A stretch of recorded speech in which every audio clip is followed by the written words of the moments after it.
Welcome back. In the previous video, we learned about how to write our own functions in Python, how to define them, add parameters, return values, and document them with a docstring. Today, we take it one step further. We are going to see how to pass multiple arguments to a function, because in the real world, most operations depend on more than one value. Then we'll meet a new data type, the tuple, another immutable container that we'll use to do something really powerful, return multiple values from a single function call. All the examples are built around an e-commerce orders database, quantities, unit prices, totals, discounts, the kind of data you work with constantly in a real data science project. Let's get into it. Welcome back. You've already mastered the basics of building your own functions. Now we're going to look at how to give those functions more information to work with and how to get more than one result back. Up until now, our functions have been limited. They typically take in one piece of data, process it, and hand back one answer. We're going to change that by expanding our square function. Instead of only squaring a number, we'll build a tool that can raise any number to any power you choose. To do this, we add a second name to the function header, separated by a comma. By defining value 1 and value 2, we've told Python that this function is now ready to receive two distinct inputs at the same time. This small change in the code allows the function to act as a more flexible engine, capable of handling different combinations of data for every task. To run this engine, we need to understand the relationship between parameters and arguments. Parameters are the empty intake slots we just named in the code, waiting for data. Arguments are the actual numbers we drop into those slots, like the 2 and 3 we see here. Python follows a strict first-come, first-served rule. The order of the numbers you provide must match the order of the slots you defined. When we type raised to power 2, 3, the first number, 2, is assigned to the first slot, value 1. Then the second number, 3, is assigned to the second slot, value 2. Inside the function, the math happens. Python calculates 2 to the power of 3 and hands us back the result of 8. Mastering this mapping is how you ensure the right data reaches the right part of any calculation or process. Sometimes a single answer isn't enough. There are moments when you need a function to hand back 2 or 3 separate results at once. In Python, we can group multiple results into a container called a tuple. You'll recognize them by their parentheses. Unlike a standard list, a tuple is immutable, meaning once the data is sealed inside, it cannot be changed. These tuples act as secure delivery vehicles, keeping your data points grouped together so they stay organized until they reach their destination. We can apply this to our code right now. Let's make our function calculate two things: value 1 raised to value 2, and value 2 raised to value 1. Within the function body, Python performs both calculations and automatically packs them into a single tuple before sending it back to you. To use those results individually, we use a technique called unpacking. This process takes values out of the tuple, assigning them to separate variables.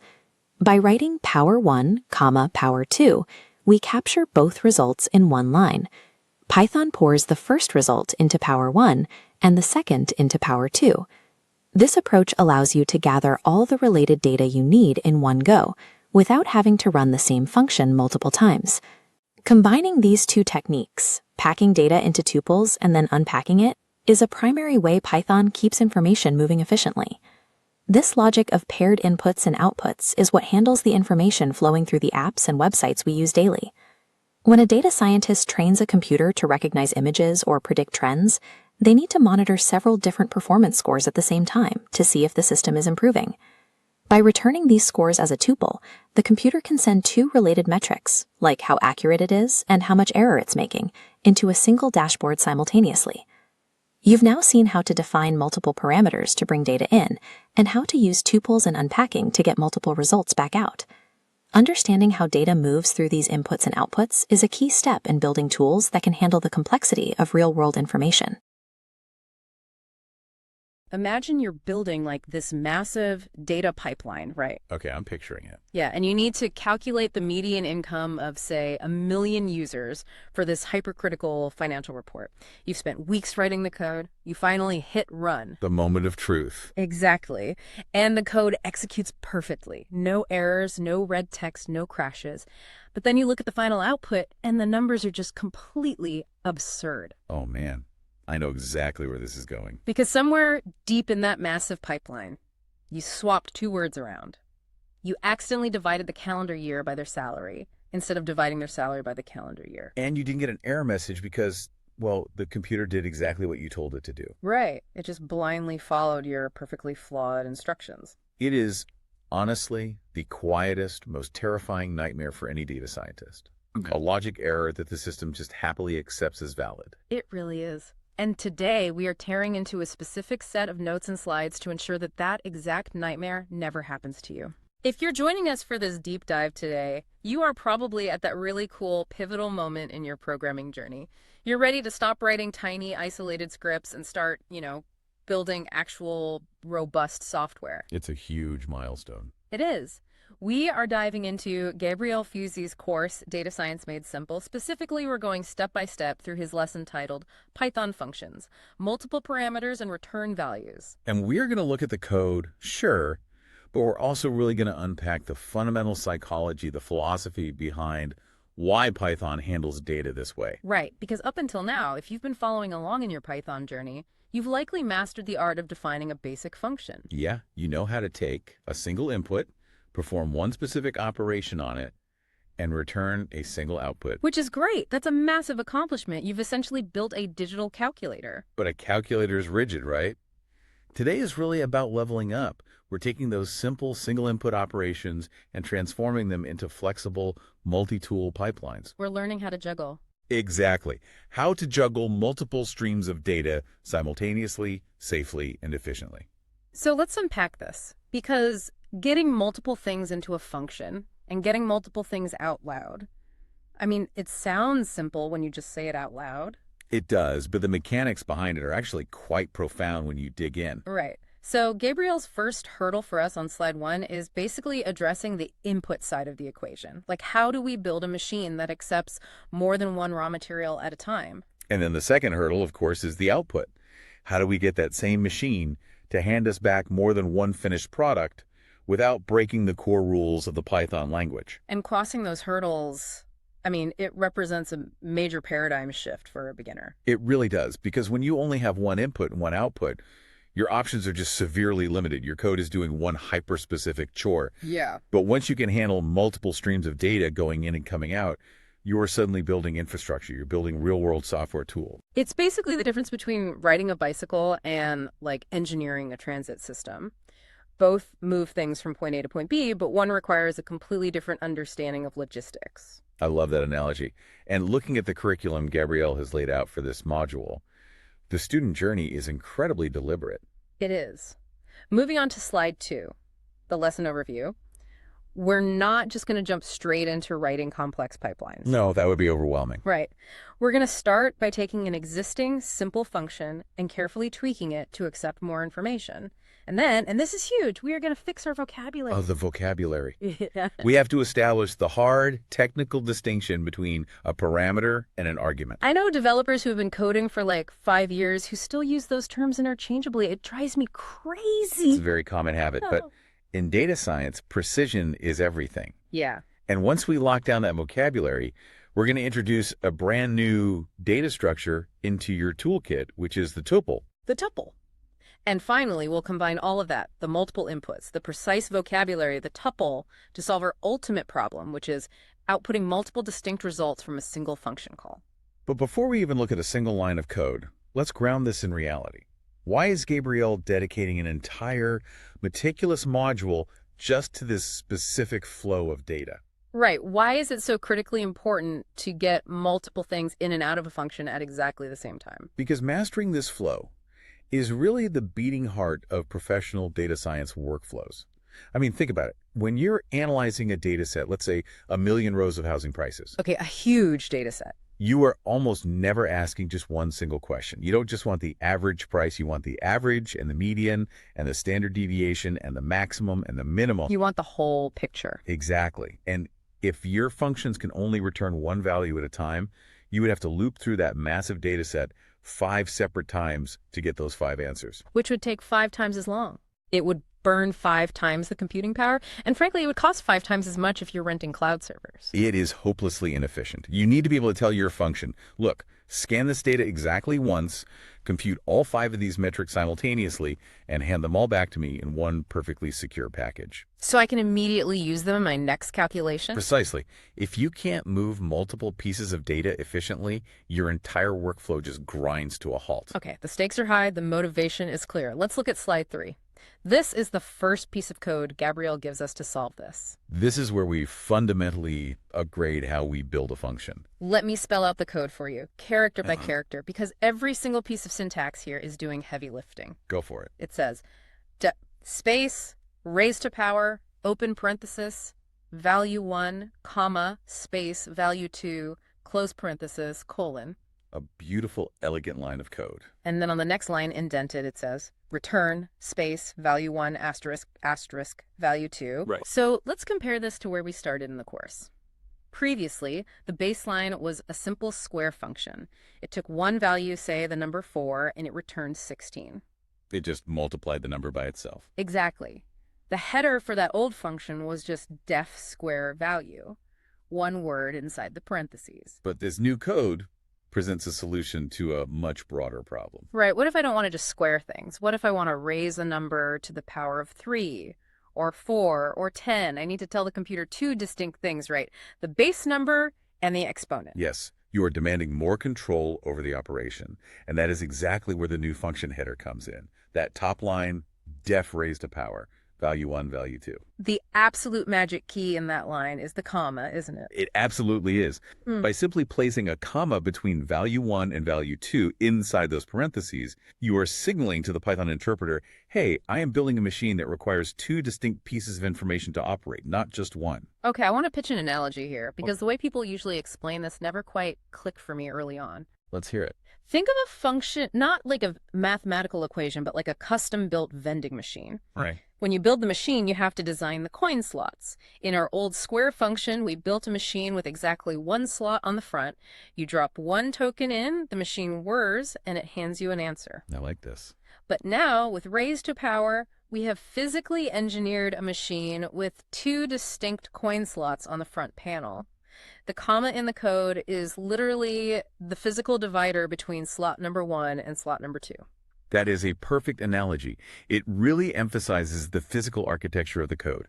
You are engineering the input mechanisms. Yeah. And notice a very specific best practice that Gabriel's text emphasizes here on this slide.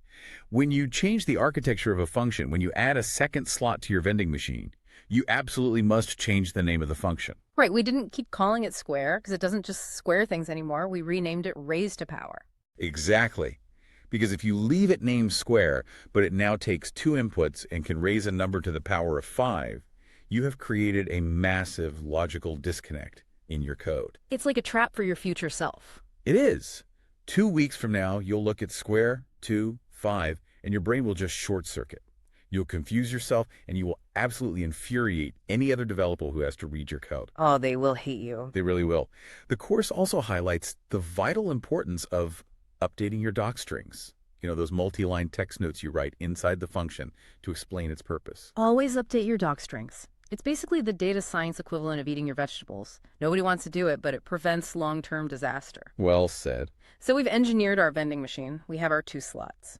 Then moving to slide 4, we arrive at one of the most crucial conceptual hurdles in the entire course, the vocabulary check. Yes.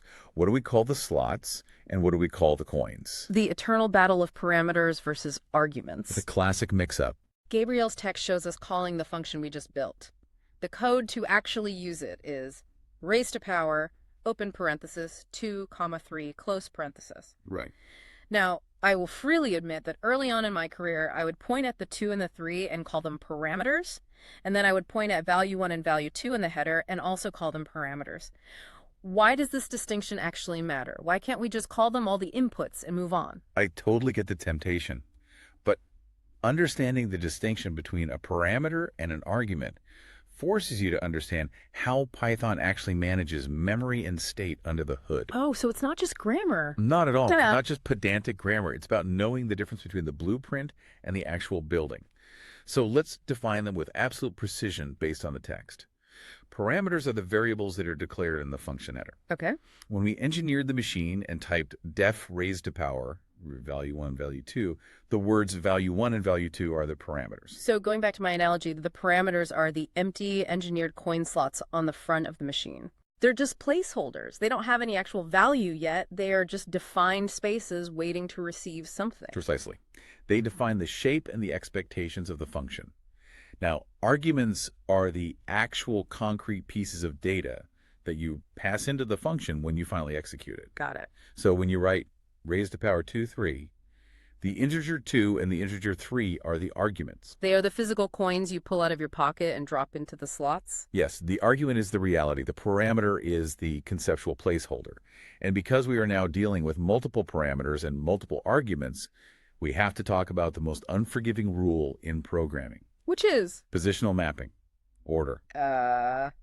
This is the exact trap I fell into in my nightmare scenario at the very beginning of this deep dive. Right. When you drop your arguments into the function, Python doesn't try to guess what you mean. It uses strict left-to-right positional mapping. It's very literal. Extremely literal. The order in which the arguments are passed maps exactly 1-to-1 to the order of the parameters defined in the header. So, because we typed value 1 first in the definition and value 2 second, when we execute the function and pass in the arguments 2 and 3, the Python interpreter takes the first argument, the 2, and forcibly assigns it to the first parameter, value 1. Yep. Then it takes the second argument, the 3, and forcibly assigns it to the second parameter, value 2. Exactly. It is a blind, obedient mapping. Python does not care if it makes logical sense to you, the human. It only cares about the sequence. And here is where the danger lies, right? Yes. If you swap the order of the arguments, you fundamentally change the reality of the program. If you accidentally typed raised to power 3, 2, Python dutifully maps 3 to value 1 and 2 to value 2. Right. Instead of calculating 2 to the power of 3, which is 8, you are now calculating 3 to the power of 2, which is 9. And like in a math function like this, swapping a 2 and a 3 might just give you a slightly wrong number. But in a data science pipeline, if your parameters are, say, income, comma, age. Oh, this is a great example. And you accidentally pass the arguments as 35, 75,000. Congratulations. You just told your database that you have a user who makes $35 a year and is 75,000 years old. And the computer will not stop you. It will happily crunch the numbers on your immortal, deeply impoverished user. It's terrifying. It is. That is why understanding positional arguments is so critical. You are responsible for ensuring the coins go into the correct slots. Okay, that is suitably terrifying, but I feel like I truly understand the mechanism now. Parameters are the empty slots, arguments are the actual data coins. The order must be respected. Right. So let's look at what happens when the machine actually turns on. Slide 5 is all about function execution. Let's slow down time and look at the execution phase. Gabriel breaks this down into 3 distinct microscopic steps when raised to power 2, 3 is run. Right. Step 1 is that invisible phase we just discussed, the memory mapping. Python encounters the function call. It pauses the main program, looks at the blueprint for raised to power, and sets up a temporary workspace in memory. Like a little sandbox. Exactly. In that workspace, it assigns the argument 2 to the parameter value 1. It assigns the argument 3 to the parameter value 2. The stage is set. And then step 2 is the actual computation inside the body of the function. The code we wrote was return value 1, value 2. So inside that temporary memory workspace, Python substitutes the variables for the real data. Right. It translates that line into return 2, 3. And actually, let's quickly pause on the syntax of that math because the double asterisk is unique. Yes, the double asterisk operator in Python. It's a very common point of confusion for beginners who are used to other languages or even just standard math notation. Yeah, I remember being confused by that. In Python, a single asterisk is the operator for basic multiplication, 2 times 3. But 2 asterisks back to back is the operator for exponentiation. It explicitly means raising the number on the left to the power of the number on the right. So 2, 3 means 2 multiplied by itself 3 times, 2 times 2 times 2, which equals 8. Right. Python crunches that math in a fraction of a millisecond. And that brings us to step 3, the grand finale of the function, the return keyword. The return keyword is perhaps the most important command in a function. It is the moment the machine hands the finished product back to you.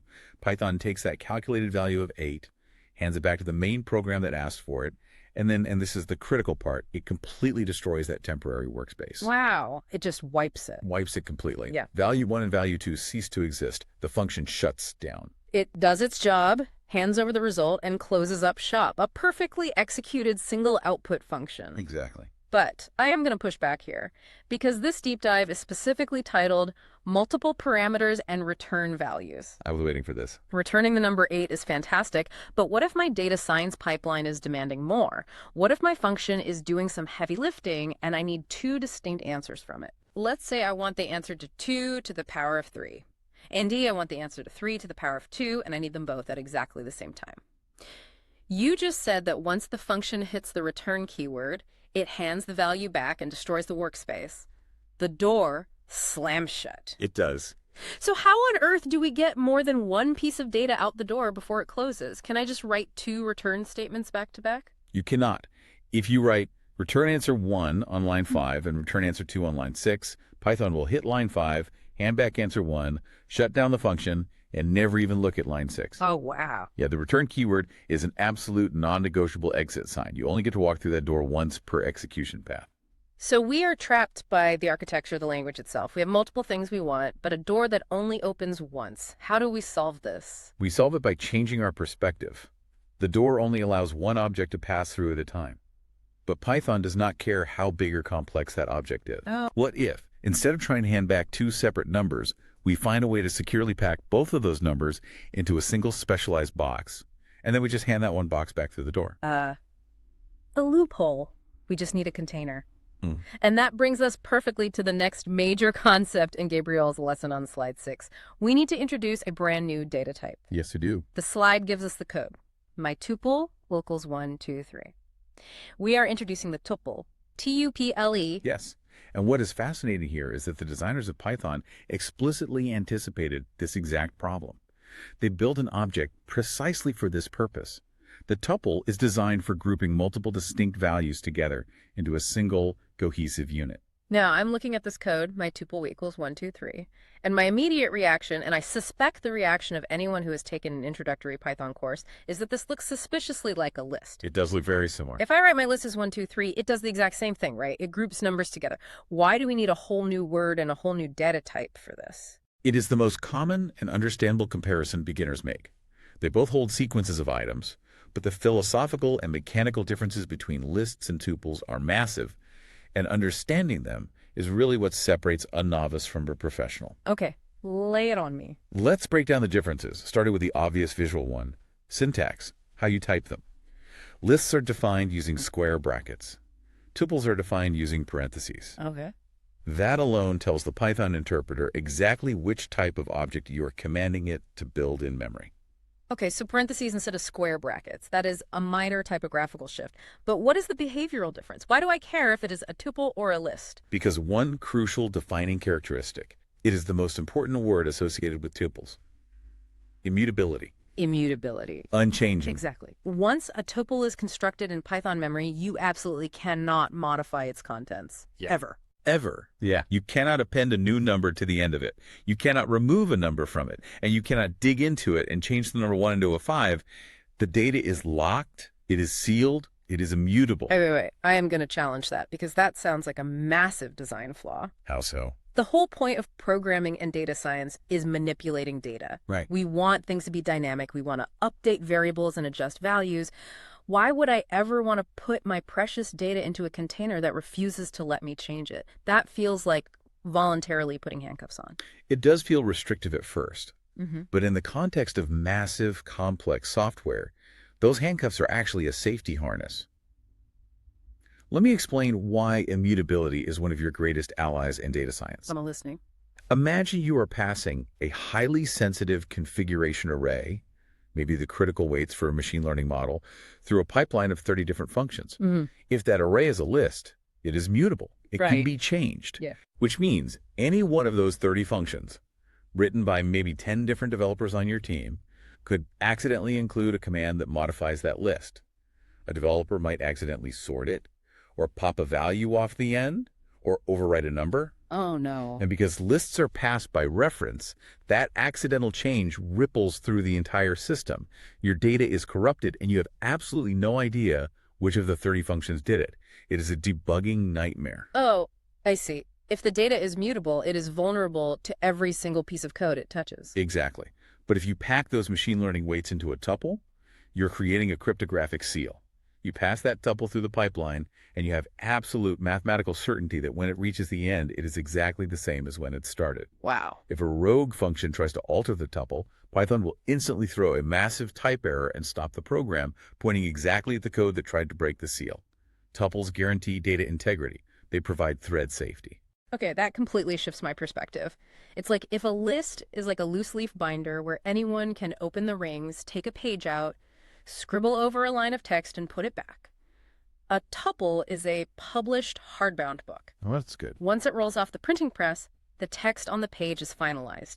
You can read it as many times as you want, but you cannot change it without destroying the book and printing an entirely new one. That is a perfect analogy, the hardbound book. Mhm. In data science, when you compute core metrics like the mean and median of a data set, you want those results published in a hardbound book so nobody can accidentally tamper with them later in the pipeline. It makes perfect sense. It is secure data transport. But that leads to the obvious next problem.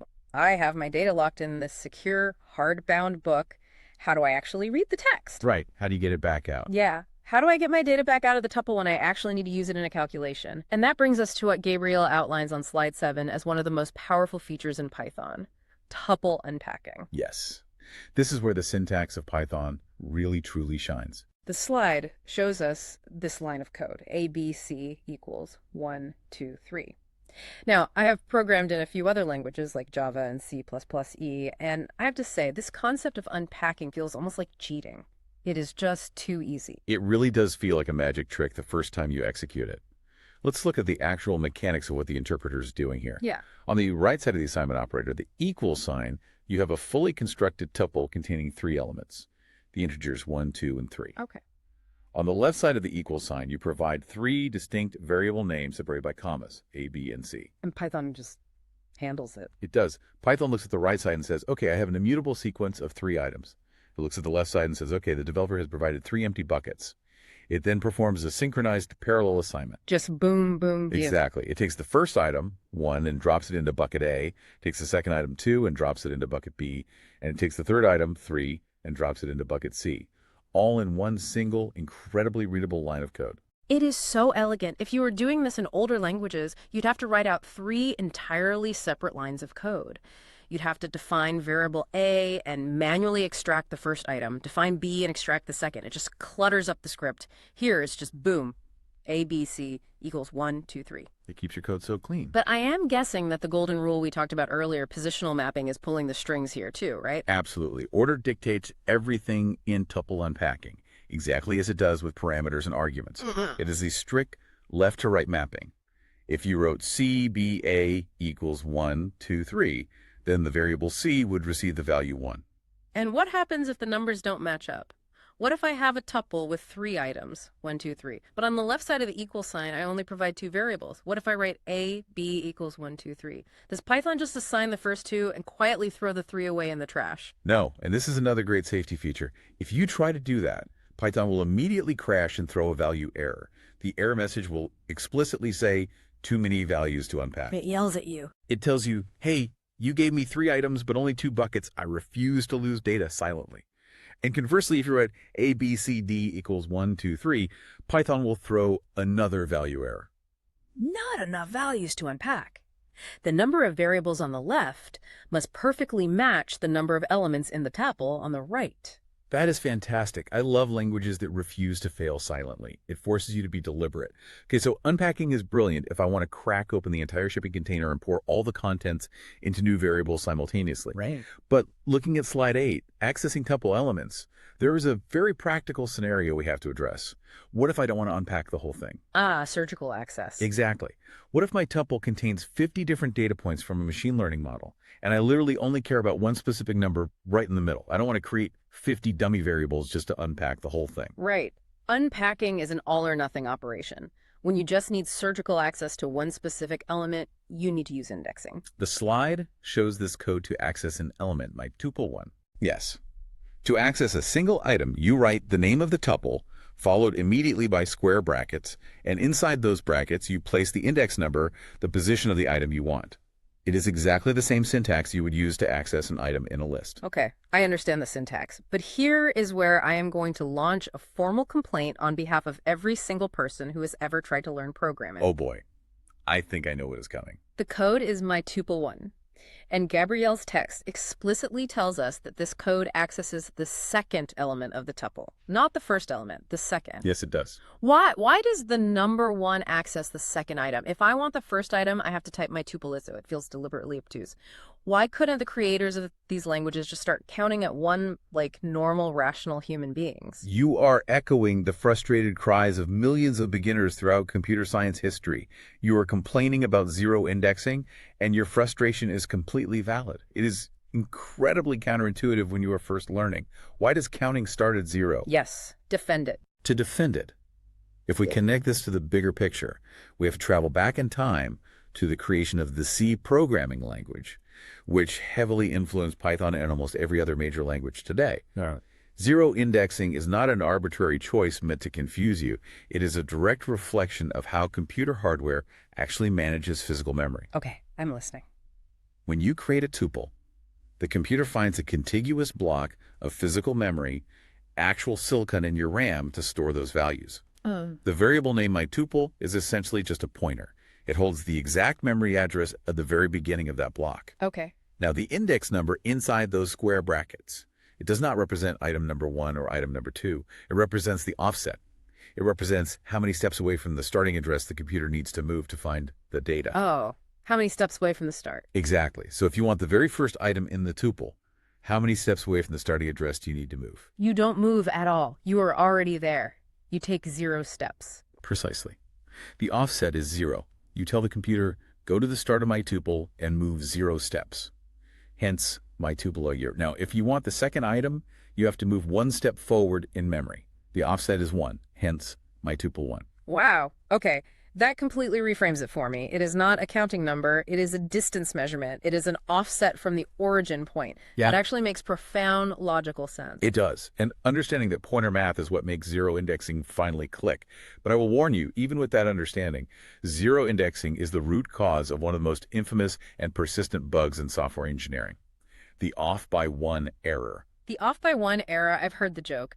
There are only 2 hard things in computer science: cache invalidation, naming things, and off by 1 errors. It is a classic joke because it is painfully true. An off by 1 error happens when a programmer forgets that indexing starts at 0, and they set up a loop that tries to access the 100th item in a tuple of 100 items by calling my tuple 100. But because it starts at 0, the last item is actually at index 99. Right. The computer tries to read memory at index 100, hits empty space, and the whole program crashes. Massive, multi-million-dollar software failures have occurred because the developer missed an index by 1 single digit. That is a sobering thought, but I feel like we have thoroughly conquered the concepts now. We know how to engineer a function to take multiple inputs. We know the strict rules of parameters and positional arguments, and we have mastered the tuple, our immutable, secure transport box, and we know how to unpack it and index it using zero-based offsets. We have all the puzzle pieces. It is finally time to synthesize all of this. Slide 9 brings us to the climax, returning multiple values. We are bringing every conceptual thread together into one powerful dynamic function. The code on the slide is an upgrade of our previous function. Let me read it out. Defraise both, value 1, value 2, return value 1, value 2, value 2, value 1. We have changed the behavior of the machine significantly. Right. Before, our vending machine just did one job. It took value 1 and raised it to the power of value 2, but now we are demanding more. We want that original calculation, PLUS. We want the reverse calculation at the exact same time. We want value 1 to the power of value 2, and D, we want value 2 to the power of value 1. And notice that because we fundamentally changed what the machine produces, we followed the golden rule we talked about earlier. Yeah. We changed the name. It is no longer raised to power. It is now raised both. Right. A clear, descriptive name Yeah. that signals to any developer that this function is producing a dual output. Okay, but let's look incredibly closely at that return statement because this is the exact loophole we discussed earlier. The code is return value 1, value 2, value 2, value 1.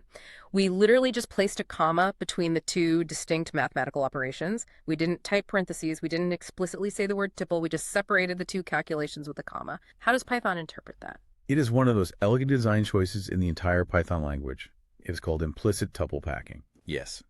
When the Python interpreter hits the return keyword, it evaluates the rest of the line.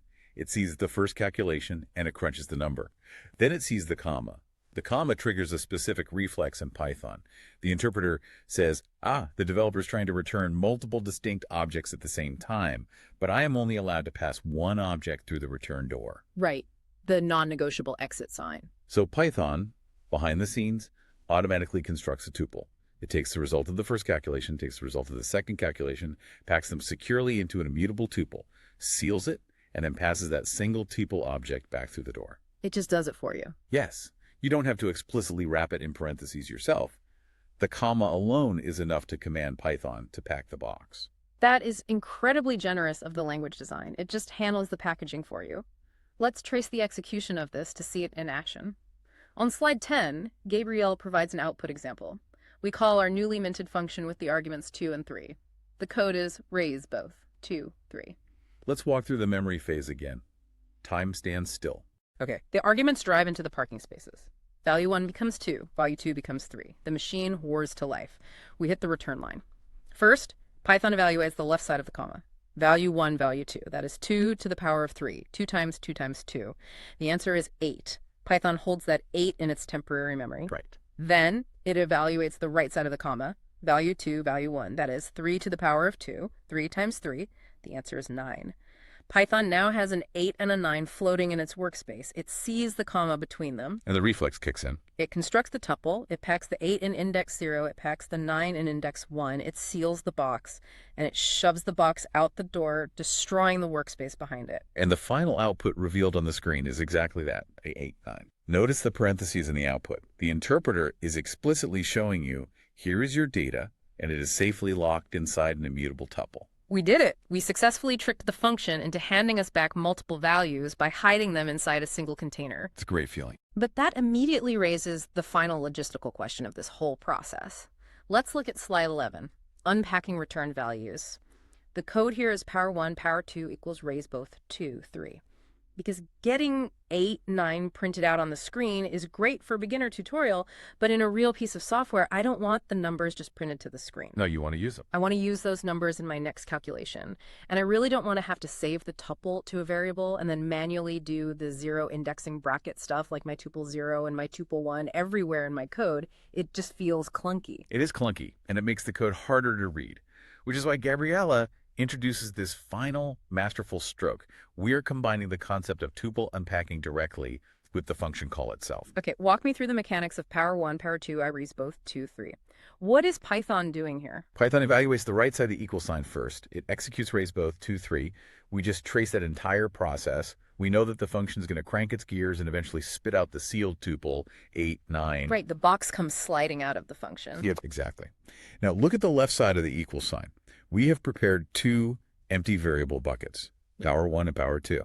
Instead of letting the tuple just float away or assigning the whole box to a single variable, we are catching it midair. Catching it midair, I love that. The moment the tuple 8, 9 exits the function, the assignment operator intercepts it. It immediately unpacks the tuple, it rips open the box, takes the 8 at index 0 and assigns it to power 1. It takes the 9 at index 1 and assigns it to power 2. In one single fluid motion, the box is created, passed through the door, unpacked, and destroyed, leaving only the raw data neatly sorted into our perfectly named variables. Yes. It is the pinnacle of Pythonic efficiency. In a single, highly readable line of code, you have passed multiple arguments into a complex machine, triggered parallel computations, and securely routed the multiple distinct outputs directly into fresh, ready-to-use variables. Your data pipeline is officially flowing. That is deeply satisfying. You really get a sense of why software engineers love this language.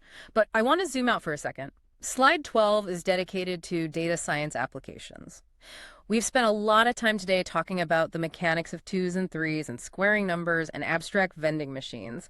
That is necessary to understand the syntax. It is. But I want to spend some real time discussing why this specific architectural pattern, multiple parameters, tuple packing, tuple unpacking, is non-negotiable in professional environments. You touched on efficiency earlier, but let's dive deep into a real-world scenario. Let's do it. Imagine you have been hired as a data scientist for a massive real estate firm. They hand you a chaotic, unclean CSV file containing 10 years of housing transaction data. We are talking about 2 million rows of data. 2 million rows, a massive data set. Your task is to profile this data set. Your boss wants to know the average sale price, the median sale price, the absolute highest sale price, and the total count of transactions. Right. 4 distinct metrics. Now, if you do not understand the concepts we learned today, how would you approach this? Well, I'd probably write a function called getAverage. You pass the dataset in, the function chugs through 2 million rows, adds them all up, divides by the total, and returns one number. Right. That takes a few seconds of processing power. Then I'd write getMedian. You pass the dataset in again. The function sorts 2 million rows and finds the middle value. Then I write getMax, and it loops through 2 million rows again, then decCount, and it loops through 2 million rows a fourth time. You have forced your computer's processor to sequentially read and iterate over 8 million rows of data just to get 4 basic metrics. Which is brutally inefficient. And in the real world, if this isn't just a local file, but data you are pulling from a cloud database, every single one of those queries is costing your company actual money. You are paying for compute time. Exactly. It is bad engineering. This is where the concept of big O notation softly enters the picture. Big O notation is how computer scientists measure the efficiency of an algorithm based on how long it takes to run as the data gets larger. Writing 4 separate functions means your time complexity is artificially quadrupled. It just doesn't scale. No, it doesn't. But if you apply the concepts from Gabriel's lesson today, you write one single master function. Let's call it profile housing data. Our new heavily engineered vending machine. Yes. You pass the 2 million rows into the parameter once. Inside the function, you write a single loop. As it looks at each row, it simultaneously adds to the running total for the average, stores the value for the median, checks if the value is higher than the current max, and increments the total count. It parses the data in one single, highly efficient pass. It is multitasking. And then when it finishes that single pass, it hits the return statement, takes all 4 of those carefully calculated metrics, separates them by commas, return average, median, max price, total count. Python implicitly wraps them in a highly secure, immutable tuple. It pushes the tuple out the door. And then we catch it. And on the outside, you write avg, med, max, count, profile housing data, dataset. You instantly unpack those 4 metrics into 4 ready-to-use variables. You've achieved the exact same result in a fraction of the time using a fraction of the compute resources. That is a brilliant illustration. You are not just writing code that works, you are writing code that scales. And we also need to emphasize the second pillar of this architecture, data integrity. We talked about immutability earlier, but in the context of this massive real estate pipeline, why is returning that tuple so much safer than, say, returning a list of the 4 metrics? Because in professional data science, your pipeline rarely stops at profiling. Once you get those 4 metrics, average, median, max, count, you are probably going to feed them directly into a machine learning model, or a data visualization dashboard, or an automated reporting script. Those downstream processes are complex. They are. If your profiling function returned a mutable list, and you pass that list into a deeply nested visualization function, a subtle bug in the visualization code could accidentally modify the list. It could accidentally divide the max price by 10. And because the list is mutable, that change is permanent. The original data is poisoned. Yes. And worst of all, you wouldn't know it happened until the final report generates with completely wrong numbers. You would spend days trying to trace where the data got corrupted. But because our profile housing data function returns an immutable tuple, that data is locked in a vault. It is an indestructible data transport vehicle. It's secure. You can pass that tuple into the visualization function, into the ML model, into the reporting script with absolute confidence. If any of those downstream tools try to alter the core metrics, Python will throw an immediate fatal error right at the site of the infraction. It forces the downstream code to treat the metrics as read-only. That is incredibly powerful. It really drives home the idea that programming isn't just about logic, it's about architecture and safety. Which brings us perfectly to slide 13 in Gabrielle's presentation, the lesson summary. We have covered an immense amount of ground today, and we have fundamentally shifted how we think about moving data. Let's synthesize the major milestones of this journey, not just as syntax, but as philosophical shifts in how we code. I think that is the right way to view it. Milestone number 1. We learned how to shatter the single input constraint. Functions can take as many parameters as you need to engineer into them. You just define the slots in the header, separated by commas. But the philosophical shift here is realizing that you are responsible for the physical architecture of the code. When you change the inputs, you change the nature of the machine, which means you must change its name and its documentation. Milestone number 2, the vocabulary of memory, parameters versus arguments. We realize that this isn't just grammar. Parameters are the abstract, empty placeholders, the engineered slots. Arguments are the concrete physical data, the coins you drop in. Right. And we learn the unforgiving law of positional mapping.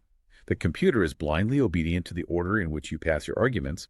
Swapping them doesn't throw an error, it just changes the reality of your data, which is far more dangerous. Milestone number 3, the introduction of the tuple. We stopped using simple lists for everything and discovered the power of immutability.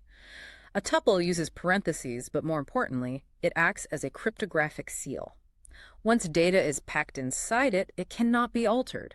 It is the hardbound book of the programming world, guaranteeing the integrity of our data as it travels through complex pipelines. Milestone number 4, the elegance of unpacking and the mechanics of indexing. We learned how to instantly distribute the contents of a tuple into multiple variables in a single line of code, utilizing parallel assignment. Yeah. And we also tackled the psychological hurdle of zero indexing. We realized that an index isn't a counting number. It is a measurement of distance and offset from the starting address in memory. 0 means 0 steps away. And the final milestone, the climax of the module. Synthesizing these tools to achieve multiple returns. By simply separating our calculations with a comma after the return keyword, we trigger Python's implicit packing. We trick the function's single exit door by wrapping multiple answers into one secure box, passing it through, and instantly catching and unpacking it on the other side. It is a profound evolution. If you have internalized these concepts today, you've not just learned new syntax, you have learned how to build secure, indestructible data transport vehicles. You have moved from writing isolated math equations to engineering actual software infrastructure. I couldn't have said it better. You are no longer constrained by the rigid rules of a basic calculator. But of course, the journey of data science never actually ends.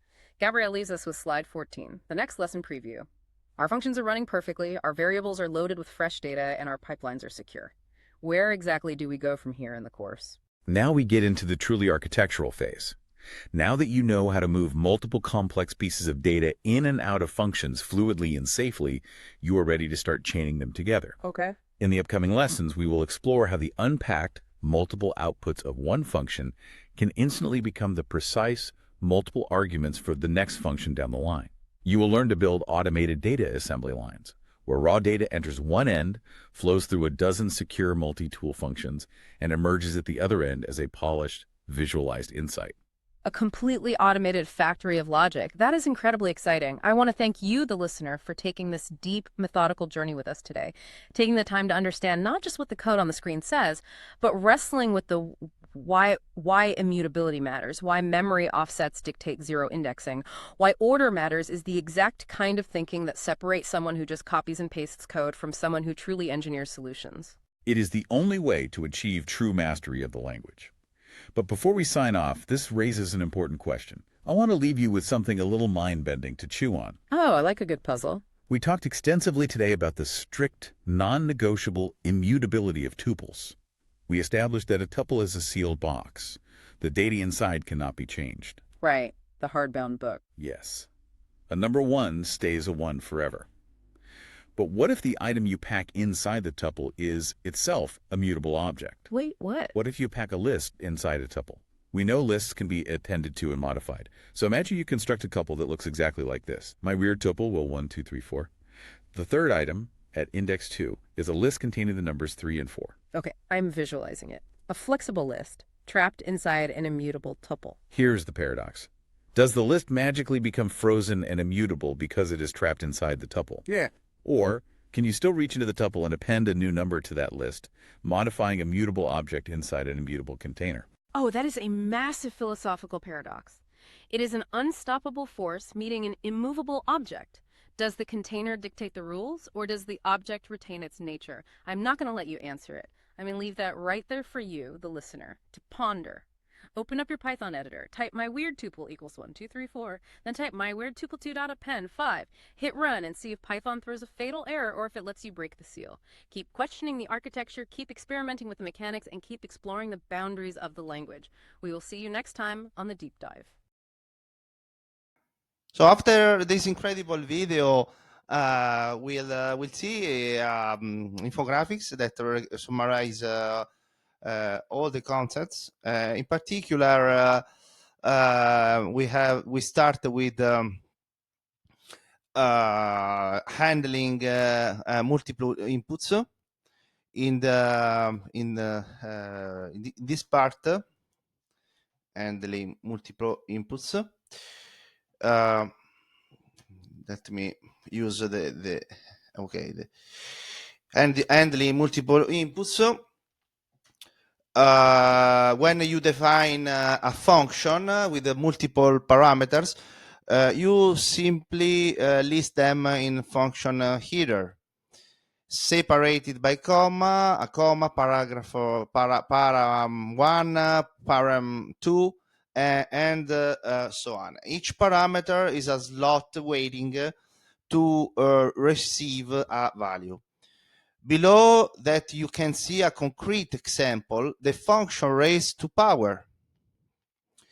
The function raised to power, it takes two parameters, values 1 and values 2. When you call it with the 2 and 3, Python assign 2 to value 1 and 3 to value 2. The function computes 2 to the power of 3 and return 8. So using these infographics, positional is important. The positional argument mapping. So the positional argument mapping. Let's put the second. This is the key rule. Arguments are assigned to parameters based on the specific order in which they are passed. First argument goes to the first parameter, second to the second. You can see the arrows. A flow into parameters 1 and B flows into parameters 2. The order is everything. The order is everything, and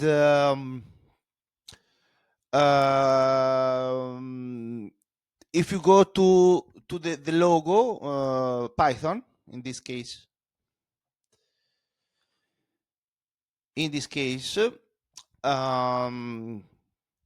and bundle or return, this part, bundle and return. Now the center of an infographic, this is where things get interesting, okay? So they become interesting, the things. Once the function processes both inputs, it needs to send back multiple results. To do that, it constructs a tuple. You can see the two colored boxes bundled together inside round parentheses, okay?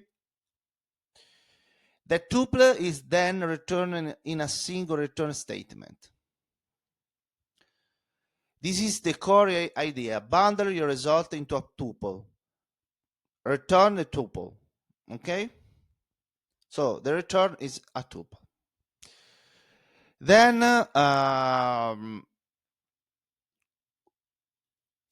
the caller writes output 1. We are here, okay? Output 1, output 2. my function, and Python automatically unpack the tuple, assign the first value to output 1 here. This is output 1. And the second to output 2. One line, two variables, clean and readable. So clean and readable. Which is the differences between tuples and lists? So both can hold is the difference. Both can hold multiple values. Both use zero indexing to access elements, but there is one fundamental difference. A tuple is immutable. Once created, you cannot change its values. A list is mutable. You can add, remove, or modify elements freely. Tuple use round parentheses. List uses square brackets. That distinction is worth memorizing. It will save your confusion later. Okay? So the full picture is this. Multiple inputs come in through the parameters. The function processes them, bundles the result into a tuple, and return everything in one go.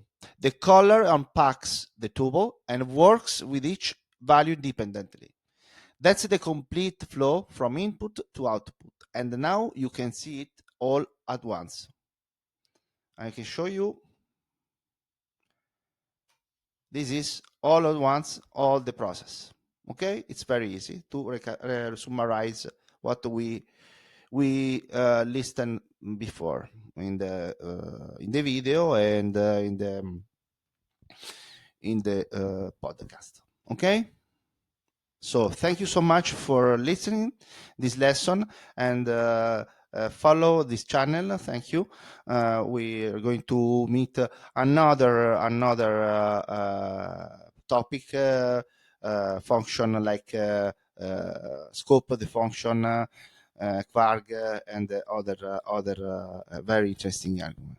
Thank you so much.